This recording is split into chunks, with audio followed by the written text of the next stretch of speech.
Chandpur polytechnic institute কর্তৃক আয়োজিত প্রথম পর্বের অনলাইন ক্লাসে সবাইকে স্বাগত জানাচ্ছি। আমি ইঞ্জিনিয়ার মোহাম্মদ সাইদুর রহমান।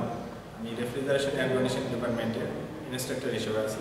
যে সাবজেক্টটা পড়াবো সেটা হলো বাংলা। এটা সাবজেক্ট কোড হলো 65711। তো আমরা প্রজেক্টরে যাই, শুরু করি।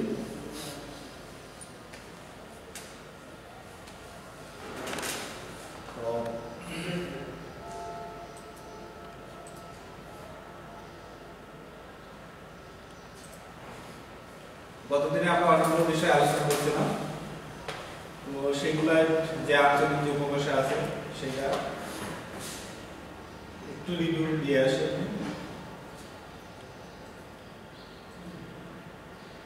এবং আমরা দেখছিলাম যে উত্তরবঙ্গীয় যে ভাষা আছে সেটা দিনাজপুর, রাজশাহী, বগুড়া, পাবনা, তারপরে রাজবংশীয় যেটা রংপুরের ভাষা, পূর্ববঙ্গীয় ভাষা। পূর্ববঙ্গীয় ভাষার ভিতরে আমরা দেখছিলাম কি যে ঢাকা, ময়মনসিংহ, কুমিল্লা, বরিশাল, ফরিদপুর, যশোর, খুলনা এবং সিলেট অঞ্চল। দক্ষিণবঙ্গে আমাদের চট্টগ্রাম এবং নোয়াখালী যে ভাষাটা সেটা আমরা দেখছিলাম। তারপরে বাংলাদেশের আঞ্চলিক ভাষার কিছু নমুনা আমরা লক্ষ্য করছি যে সেন্টেন্সগুলো কেমন হয়।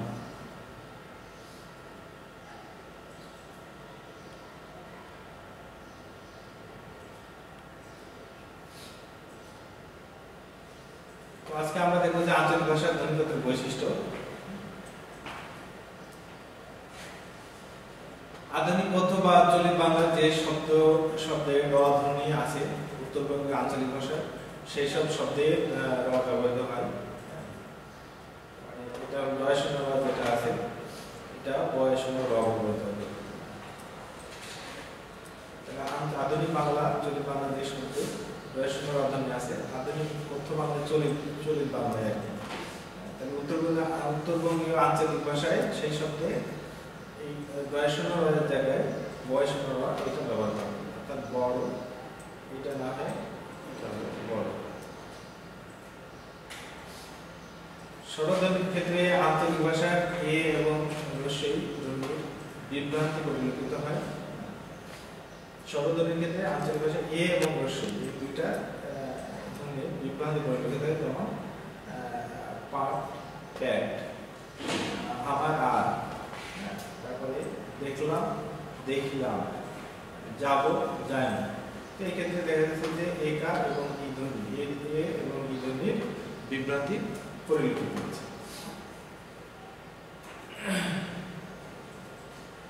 চলিত বাংলা ও আঞ্চলিক বাংলা চ, ছ, বর্গজ, ঝ, ঢ, ঢ ধ্বনি মধ্যে ব্যতিক্রম পরিলক্ষিত হয়। অনেক ক্ষেত্রে মহাপ্রাণ ধ্বনিগুলো অল্পপ্রাণ ধ্বনিতে পরিবর্তিত হয়।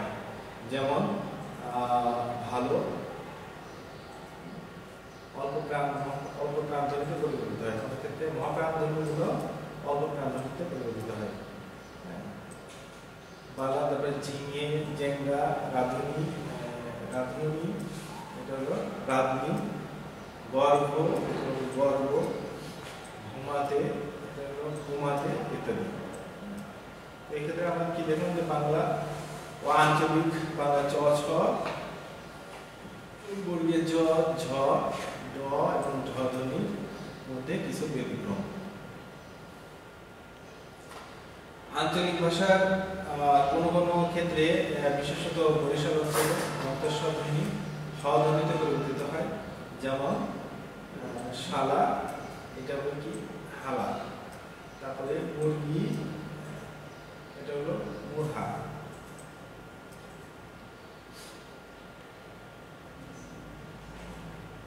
চট্টগ্রাম, সিলেট, নোয়াখালীর আঞ্চলিক ভাষার একটি সাধারণ বৈশিষ্ট্য লক্ষ্য করা যায়। এই অঞ্চলের ভাষাগুলোতে সাধারণত সংযুক্ত, চট্টগ্রাম, সিলেট, নোয়াখালী অঞ্চলে সংযুক্ত ব্যঞ্জনধ্বনির ব্যবহার অলক্ষণীয়।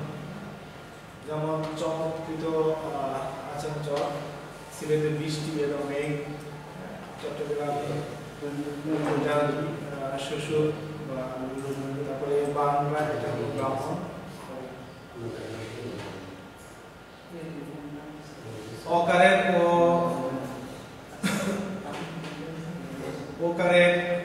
ওকার রূপে উচ্চারণের প্রবণতা, যেমন বোন, এটা ও ওকার হিসেবে উচ্চারণ করা হয় মধু, ময়কার, ওকার ওকারের প্রবণতা থাকে মধু। পদ মধ্যস্থিত অঘোষ ধ্বনি ও ঘোষ ধ্বনি রূপে উচ্চারিত হয়, যেমন ছোট এগুলো কি শুধু কেটা, কেডা, বদ, বদ।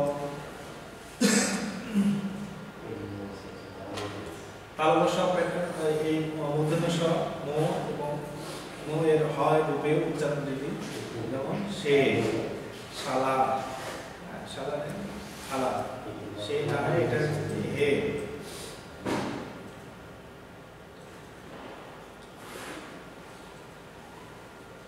আনুনাসিক স্বরধ্বনির প্রচুর ব্যবহার হয়, যেমন আমি, আই, টাকা, টেয়া, কুকুর, কুকুর। শব্দ মধ্যস্থ ব্যঞ্জন ধ্বনি যুক্তি প্রবণতা, যেমন পাগল, ফাউল।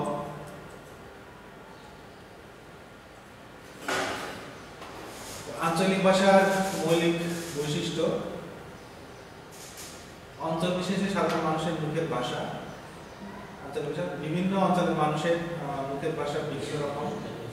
আঞ্চলিক ভাষার মৌলিক বৈশিষ্ট্য যে অঞ্চল বিশেষে সাধারণ মানুষের মুখের ভাষা, এক এক অঞ্চলের মানুষের বিভিন্ন অঞ্চলের মানুষের মুখের ভাষা বিভিন্ন রকম। এরপরে আঞ্চলিক ভাষার ব্যাকরণের বর্ণিত নিয়ম মানে না। আঞ্চলিক ভাষার বৈশিষ্ট্য হচ্ছে এটা, ব্যাকরণের নিয়ম মানে না। প্রমিত ভাষা বা মান ভাষা, আঞ্চলিক ভাষাকে সর্বজন স্বীকৃতি দিলে ভাবের অন্তরায় দেখা দিতে পারে, এই জন্য প্রমিত ভাষার সৃষ্টি। যে ভাষা মর্জিত, শ্রবণ এবং সকল অঞ্চলে সবাই বুঝতে পারে তাকে প্রমিত ভাষা বলে।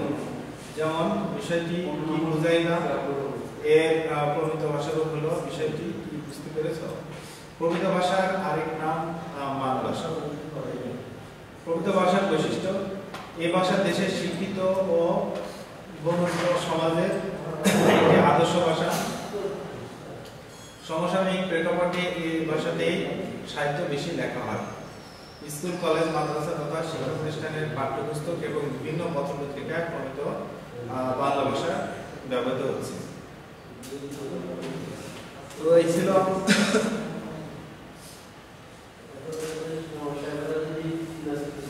এটাই ছিল আমাদের আজকের লেকচারের শেষ অংশ। তো এই করোনা পরিস্থিতিতে তোমরা সবাই ঘরে থাকো, সুস্থ থাকো।